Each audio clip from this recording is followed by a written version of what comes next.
Welcome to this Grandma's Life podcast. I'm your host, theciaellis. Get ready to laugh, learn, and grow with me as we explore growing old in an ever-changing world. Today is May 10, 2023, and this is episode 31, Struggling with Yoda's Bad Day. Not yoga, but Yoda. Okay, farm happenings. Last week, I took several roosters. I think it was 7 roosters and 2 or 3 drakes to the processor. I had on the roosters. I had hatched a whole mess of chickens, and I just happened to have a few roosters. And I had taken a bunch of them last fall, but yeah, you miss stuff. I don't know what I do anyway. I miss stuff, and then so I had some roosters and more than I wanted. I still got 2 or 3 roosters of various kinds, but I had more roosters than I wanted. So I sent them off, and then I had more drakes than I needed to. I think I had like 3 or 4 drakes.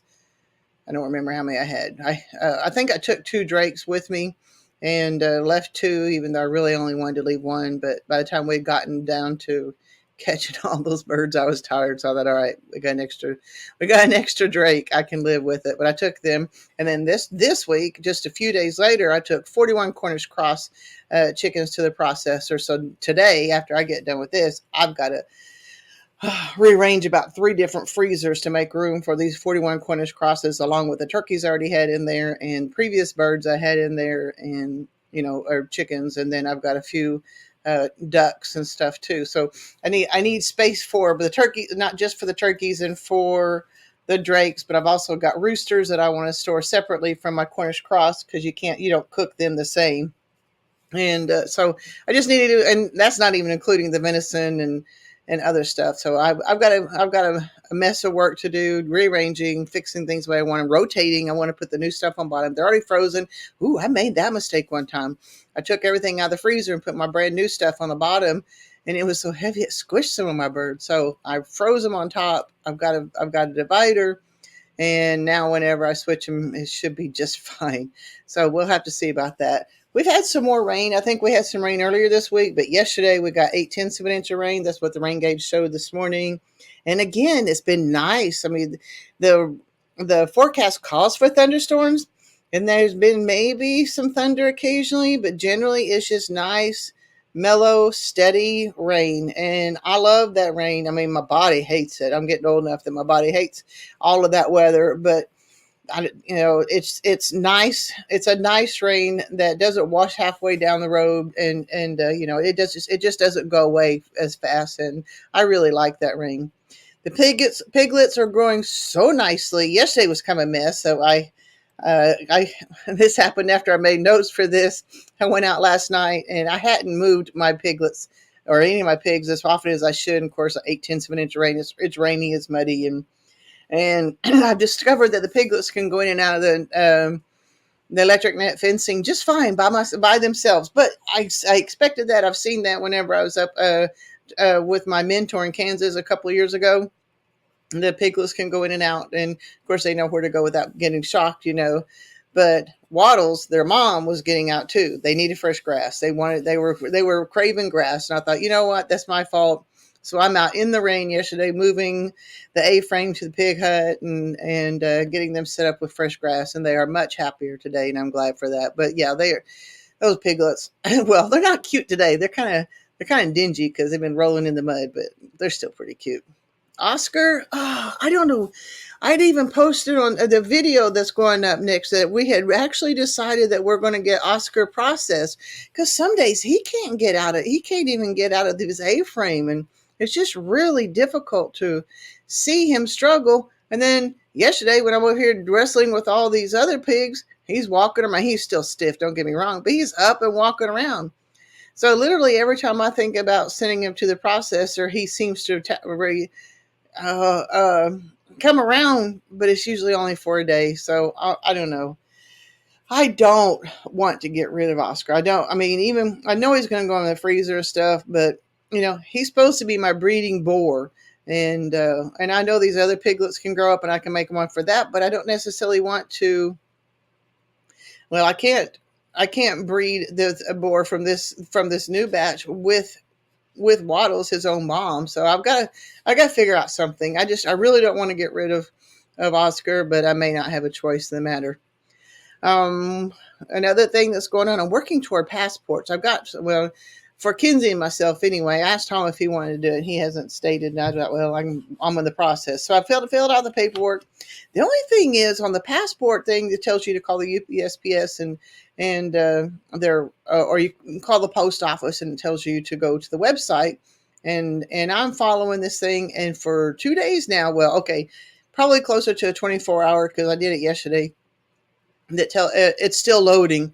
It's telling me that it's retrieving that service, and it's just, and it tells you not to leave, but after an hour or so I did leave and come back in, and it's still, I mean, so I'm not sure what I'm going to do. I may have to go down to the post office and say, hey, at least report that this is a problem to somebody. I don't know what to do, but I'm trying to get passports for Kinsey myself.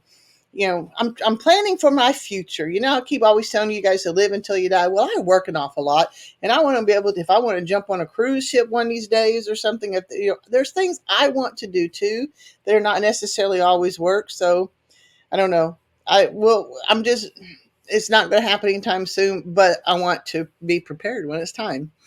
My three things. Oh, this was from yesterday too. Okay, so let's do for today. Today, rearrange the freezers, and what was the other thing? Of course, obviously the podcast. I don't know.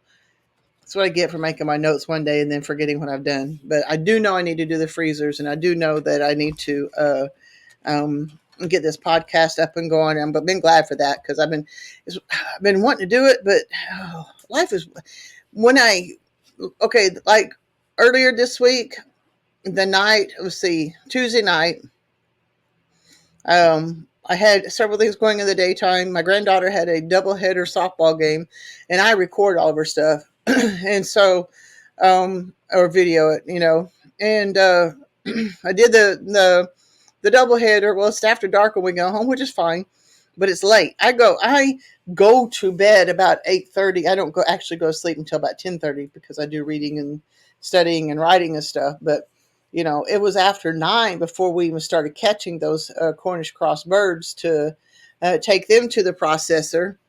And I was going to try to catch my breast birds in a separate pen and integrate them. But even in that time of night, they weren't going to be caught, so I had to leave them. So I spent some time trying to catch birds after I got home from the softball games, and then I had to get up very early so I can be in Kansas by 7 o'clock. And so it's about an hour and 15-minute drive. So I have to get up 4:45, 5 o'clock to get out the door and make sure everything's loaded right and stuff. That was one thing I was doing early that morning too, is we'd forgotten to load the ice chest, and I had to figure out how to get it onto the ice chest and secured in the dark on Wednesday morning. But I got that done, and then of course we go to church on Wednesday nights. And I don't know, I've been tired. I've been running hard, and I've been tired, and so yeah, I have not been able to get the podcast done. So today I'm doing it. That's good. All right, what I'm reading, I'm still on that 4-volume set, the Edgar Cayce collection. And I'm on the book about dreams by Harmon H. Bro, Bro, PhD. And this book was written in 1968 as part of the Association for Research and Enlightenment. So I'm going to read you a few pages from that because it's interesting. Okay, and it tells me, let me see. One of the things that he had claimed is anybody could learn to do what he does, and what he's saying, what he's doing was this. Edgar Cayce would he would lay down like taking a nap, but he would go into a trance, and he could do readings for people. He could actually explain dreams or something for people. If somebody had an ailment, he helped them know what to do to overcome the ailment, and just different things like that. He always, but in these trances that he was in, he was able to help people with specific things. Well, he's saying here that claim that anyone could do in some measure what Edgar Cayce did may well have been the boldest claim he ever made, but he did not let the claim hang in the air. He gave people a laboratory where they could investigate the claim for themselves. He urged them to recall and study their dreams. In dreams, he said, people could experience for themselves every important kind of psychic phenomenon and every level of helpful psychological and religious counsel. What is more, they could, through dreams, learn the law of these things and undergo a spontaneous and tailored dream training program in the use of the laws, providing that in their waking life they put to constructive use everything they learned in the dreams. So he's saying that all of us could, any of us could learn how to do this, but well, we also need to implement what we learn as we've done it. I've got to go a few more pages here. Okay, and this is on page 73. Casey's readings were affected by his own trance products, described as his relative spirituality. When he was carried away by the ambitions of a treasure hunt or temptation to seek notoriety with his gift and his considerable lecturing ability, he was reminded to notice how the quality of his reading suffered. In other words, if he did it for his own personal gain, for money or something like that, the readings suffered. On the other hand, when he was regular in his times of prayer and Bible study, as well as in his quiet fishing times, he was reminded to notice that his readings gained in quality and that he had even developed new types of gifts or capabilities within his readings.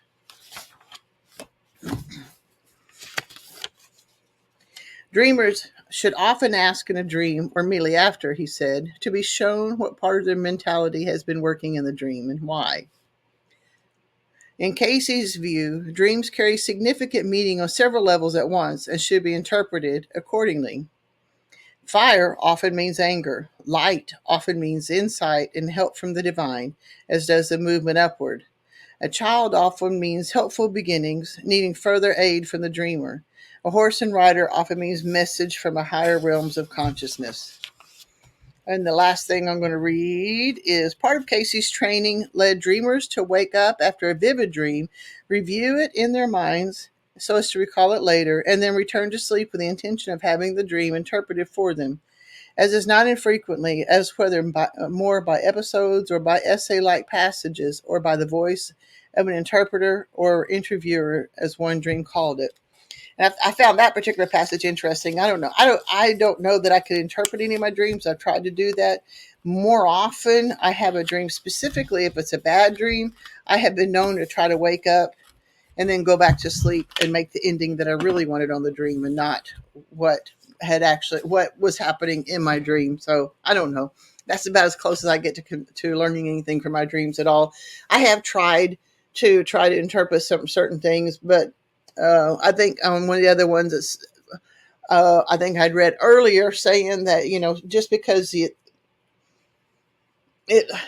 how you interpret things might be more of what you wanted and not what is supposed to be said. What you wanted may color how you interpret the dream instead of what it's actually meant to be. So I don't know.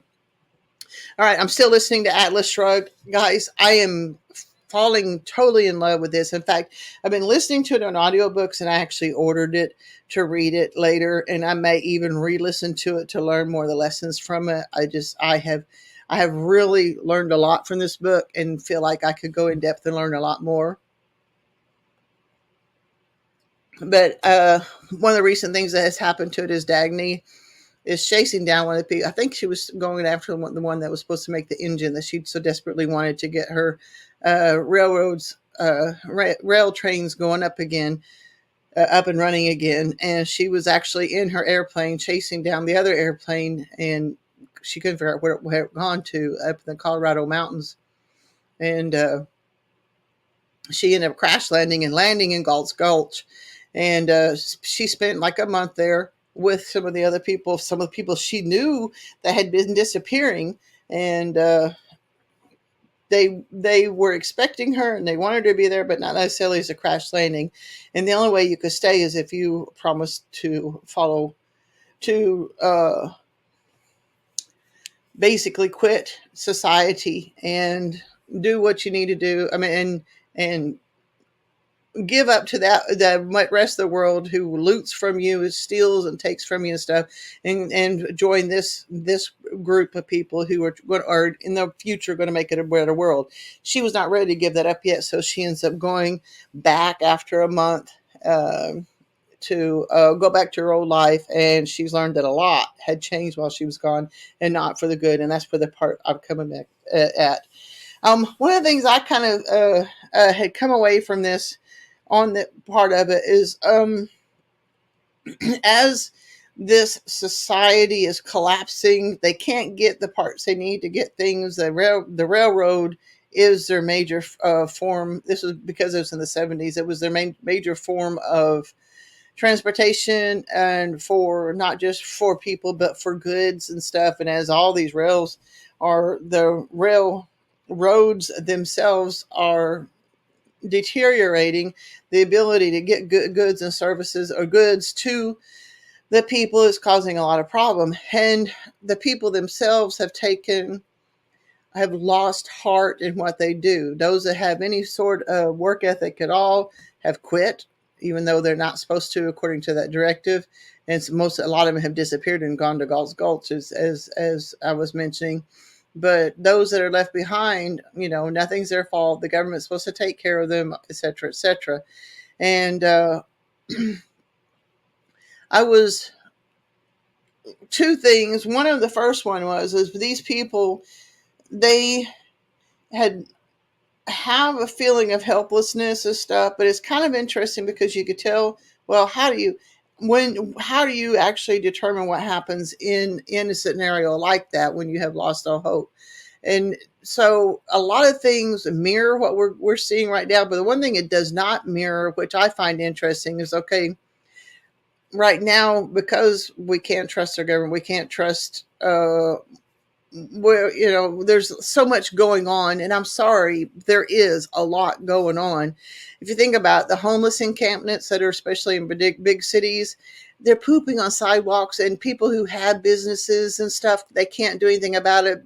I don't know if y'all seen some of the videos. I try not to look at them because they're very disheartening. I mean, they got people like lined up right next to each other, sitting there shooting up and doing drugs, and I don't know, it's just awful, and it's right there on the city streets, you know. And the businesses themselves who do this don't have any recourse. It's okay to go into like a Walgreens and steal all their stuff, and nobody's going to do anything about it and stuff. So that's not covered in the book, and I'm seeing, but I'm seeing what's happening now and realize that truly back in this book, if she had seen that, could have said something about it too. But I think it just apathy is what she was noticing in her book with the people who are in the regular world. And then I start thinking about the homesteading part of it. Okay, we don't have a Galt's Gulch. Those people who do homesteading, take their children out of schools, try to make everything as self-sufficient as possible so they can take care of themselves.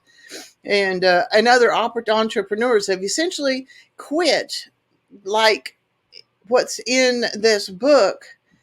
But I think kind of what I was struggling with on that, though, is we've quit and we're doing the best we can for ourselves, but we're not in one spot, particularly that might be even considered a secret place like Galt's Gulch. We are scattered. Yes, that we still can connect with each other if we want to, and stuff. But as far as actually having a cohesive, centralized place where we could have our own place to do this stuff, we do not have. And part of me goes, okay, that's fine.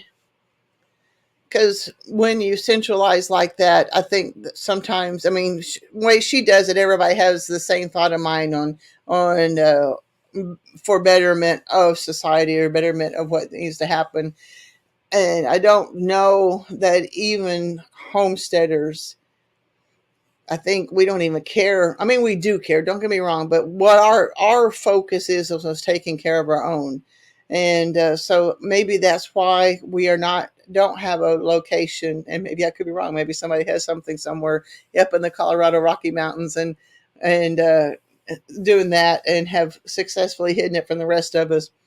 But my point is we're not centralized. We're just kind of scattered. We're each doing our own thing, and we're scattered. And I don't know that if it comes to brass tacks, if that's going to save us in the long run. So I don't know. That's just one of the things I had come away with on that one. Some of the other things I'm learning, and I'm always learning stuff. I was listening to a podcast the other day, and I've always didn't understand what the term gaslighting was. It's like, what do you mean gaslighting? And I've even kind of looked it up and Googled it and stuff, and I just didn't come up with a good explanation. But that somebody on a podcast mentioned that it had something to do with like, I think it was in a play in the 40s, and a husband was kind of he was overbearing and mean to his wife. I don't know that he beat her or anything, but he was demeaning to her and stuff. And what he kept telling her that the gas light was on the stove and she needed to turn it off. And she kept going and looking at the stove, and the gas light was not on. And he worked on her so often and so much, she began to um, wonder about her own sanity. She's looking at it. She's seeing that the gas light is not on, but he continued to insist that it was on. So the term gaslighting that we use now comes from the fact that he was stating a lie so much that he convinced her that it was true. And that explained to me what gaslighting is now, that we have been fed so many lies and told as truths that, well, a lot of people have no idea what the truth is, and others of us struggle with knowing that it's not the truth and don't have any recourse on the matter. So I thought that was interesting to actually have that way of explaining gaslighting to me, and explained it to me pretty good, and I understood it better. Another thing I was learning, and this is from the book Think and Grow Rich, which is a book I will be covering in the future, hopefully. It was written in 1937, and I thought it was interesting. We're talking about 1937. This is 2023. In 1937, he said two of the major issues with America right now are politicians and the country's finances. You know, and reason I had said that, we're always saying, oh, things are bad, things are getting worse. And in a lot of ways they are. But if you look throughout history, things have been bad at one form or another, in one way or another. Even on times that we thought were good, if you dig a little deeper, you could see that there were some other issues that made that part of life bad too. So I just thought that was interesting that even in 1937, he stated that politicians and the country's finances were two of the bigger things that they were dealing with. All right, what I'm writing. Okay, I think I've got my introduction. This is going slowly. I'm trying to find ways to find more time to write because I really want to get this out. But I'm working on chapter 1, and it takes 2 to tango. This one's going to have to. This one is a chapter. I think I went down a rabbit hole when I was writing it. I'm going. I'm not sure when I write that to go down this particular rabbit hole. So I'm going to have to rethink what I really do want to say in this chapter. So I'm kind of struggling with that a little bit. All right, quote of the day. I forgot to look up about this. Is by Joseph Krimsky, MD, and I was going to look it up and I forgot. But it says, hate and fear can poison the body as surely as any toxic chemical. And I agree. I love my mother. She has loved us and stuff. She had a rough childhood growing up, and I have seen the anger that she has held on to. She's 81 years old, and she still hangs on to the anger of some of the stuff that happened to her as a child. And, we all have stuff that happens to us, and all of us have had things that scar us deeply. But you've got to give it up. You've got to forgive that person. You've got to get that poison out of your system. And I honestly believe, truly I believe, because some of the anger and hatred that she has chosen to hang on to in her life is why she had a stroke even in her 60s. And I say that because she was very physically fit. And I know strokes can happen to anybody at any time. But when dad called me and told me that mom had had a stroke, I wasn't surprised. Not because she was in bad health. It wasn't because she didn't take care of herself as far as physically and stuff. Is that she had so much underlying anger in her all the time. So hate and fear can poison the body as surely as any toxic chemical. Joseph Krimsky, MD. Okay, I'm going. Now this is for a scripture of the day. This is something that's been kind of weighing on me. That's kind of talking about what we're talking about here too. Is Psalm 46, 1-4.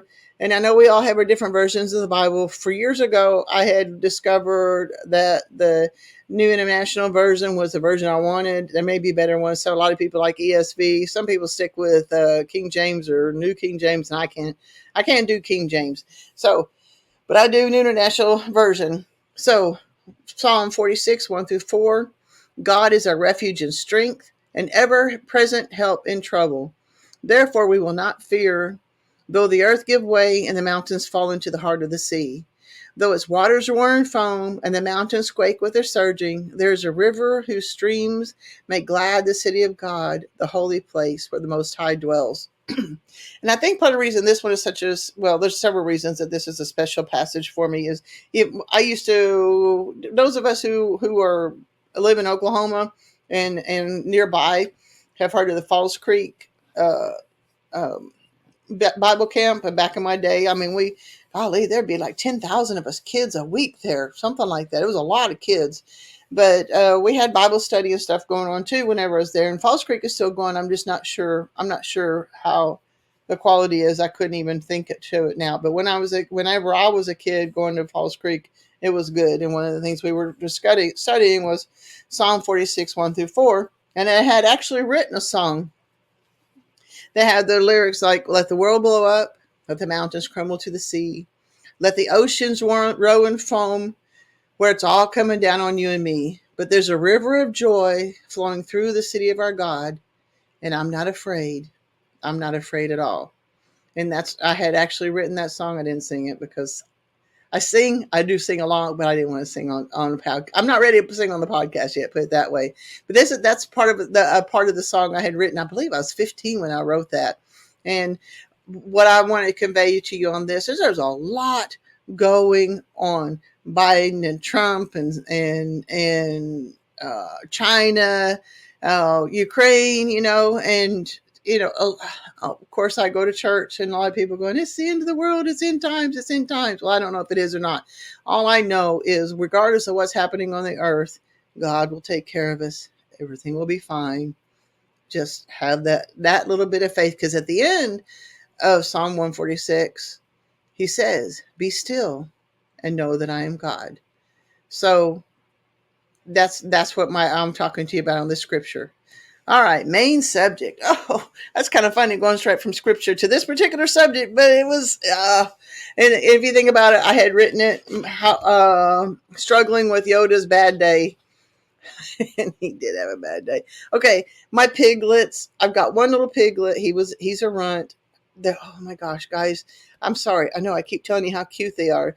And Yoda's cute too, and I named him Yoda. He's shaped differently. And not only is he a runt, but he's like, his head is shaped differently, his ears are shaped differently, and they are not the attributes of a pig that for this particular breed that needs to be passed on. Because Idaho pasture pigs have specific features and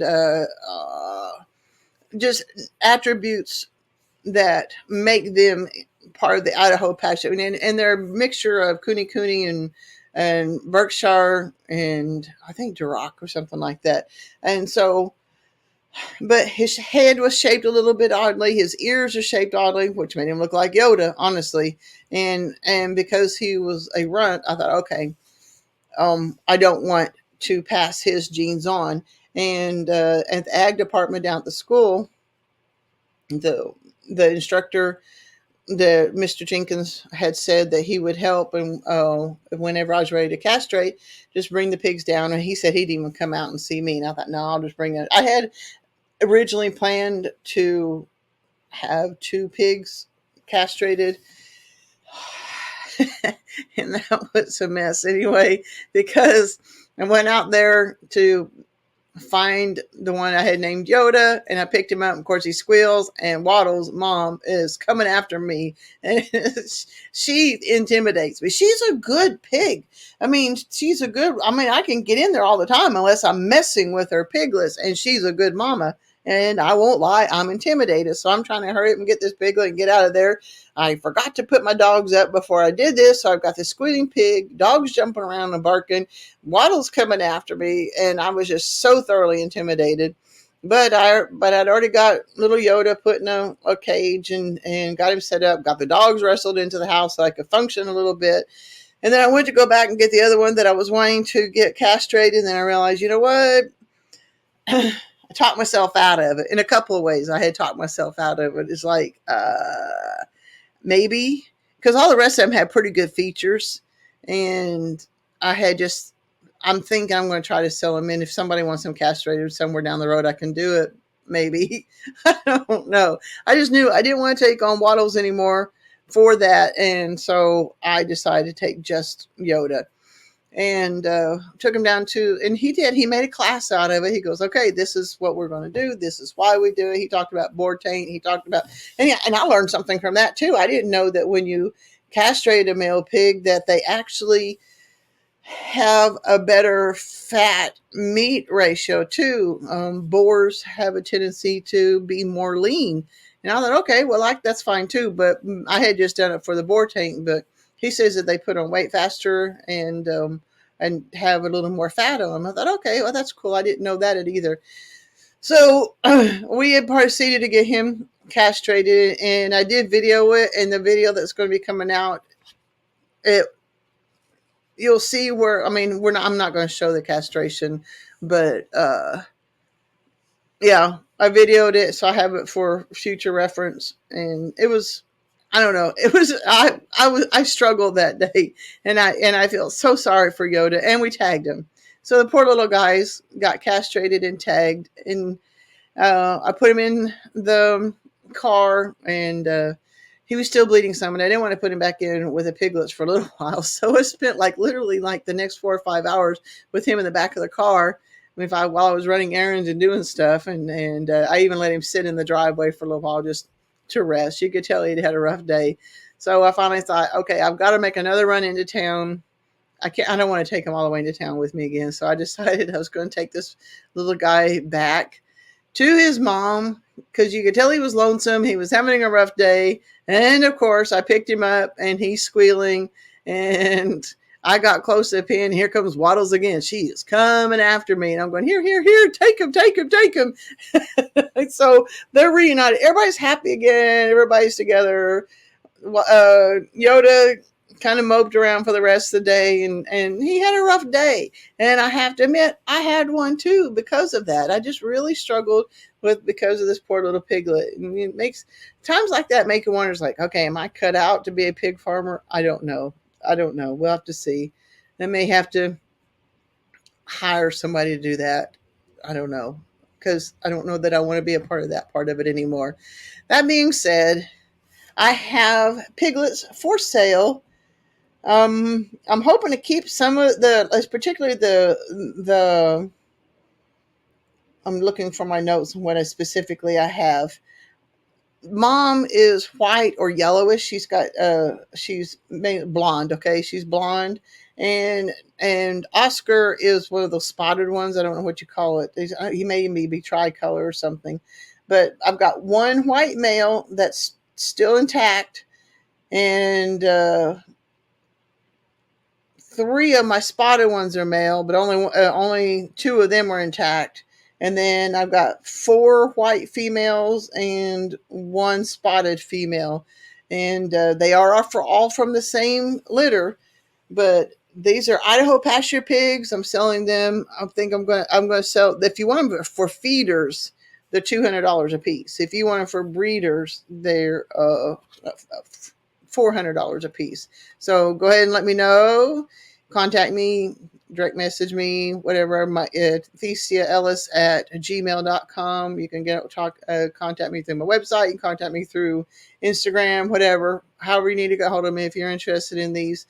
like I said, I'm keeping the one Yoda. He's going to go into my freezer down the road, but all the rest of them are either up for sale or I'll be keeping particularly the females for so I can expand my herd. So that's what I've got going there. Oh, yeah, that was rough. I really struggled with that one. Okay, my story of the day. And this kind of comes back to two stories. Kinsey and I had an appointment in town the other day, and we went out for breakfast afterward. And our waitress had I don't know what you call it, like a splint on the end of one of her fingers. And I said, "Oh no, what'd you do to your finger?" She goes, "Oh, I was trying to load my baby into the car, and my two older ones were fighting, and I was distracted. And I ended up slamming my finger in the car." And she's talked about how difficult it was to try to stay under control because she's in the parking lot, I think at Walmart or something, one way or another. She didn't want to, she had broken her finger trying to break up two of her kids and get the baby in the car, and she's hurting and trying to keep her control. And I thought, oh man, that reminds me one time my youngest son, sorry, he he ran over the back of my heel with a grocery cart. It hurt so bad. Man, it hurt. You want to just scream at him like, oh my gosh, I can't believe you ran over my back of my leg. I'm hurting so bad. But I said something, and people around me knew I was hurting, but I didn't yell at Tony, and I was glad for that. But yeah. So my question for you guys today is, have any of your children or grandchildren done anything to hurt you in a public place? And how did you handle it? All right, guys. My income producing activity of the day is, oh, guys, you know what? I'm excited already. I am getting excited with this, the Self-Reliance Festival. It's not until October. I think it's like the 14th and 15th. But I'm going to be there. I would love to see you guys there. I'm not going to be speaking or anything. At this time, I'm planning on having a booth. I'm actually even planning on going up a little bit early to meet some friends and spend a day or so with them, and then going to the Self-Reliance Festival and do my booth and just hang out with some people, learn some cool stuff. And I'm looking forward to it. I'm getting excited. So right now it's early bird. It's early bird prices. It's only $75 for the whole weekend, and they're going to have they have demonstrations. They have speakers. You'll make some cool contacts, guys. I can't tell you how wonderful some of the people I've met and how we are still communicating and we're still doing things together that I've met at the Self-Reliance Festival last year and are still being able to have communications and enjoying my time with them. And I'm hooking back up with a bunch of them this fall. So if you look down in the show notes or whatever you call it, there's, the show notes down there, you'll see my link for the Self-Reliance Festival, and I would appreciate it if you get. Now, remember, this is early bird. It's only $75. It'll go up as the time gets near. So get your tickets and come see me at the Self-Reliance Festival, and I look forward to seeing you. All right. The other thing I want to talk to you about is, and I know I haven't hardly done too much. Every once in a while, I've been putting some Farm Animal Life. That's my YouTube channel. That's all I do is put a camera into a pen, either with the ducklings or the chickens or just whatever, and I just let them do their own thing. And so it's no words, no storyline or anything like that. It's just these animals doing what they do, and it can be very soothing and calming. And so that's a Farm Animal Life, my YouTube channel, and go check me out over there. All right, guys. That's all I got for you today. I'm going to get back to work, and I'm looking forward to seeing you next time. I'm going to work real hard to do this more often because I'm really enjoying this. I just need to spend the time to get it done. So live until you die. Just don't get your pig castrated all the time. I don't know, but find things that you can do that you want to do to get off the couch, get up off all your recliner, get out of the house, get out in the sun, whatever. But live, guys. God bless. I'll see you next time.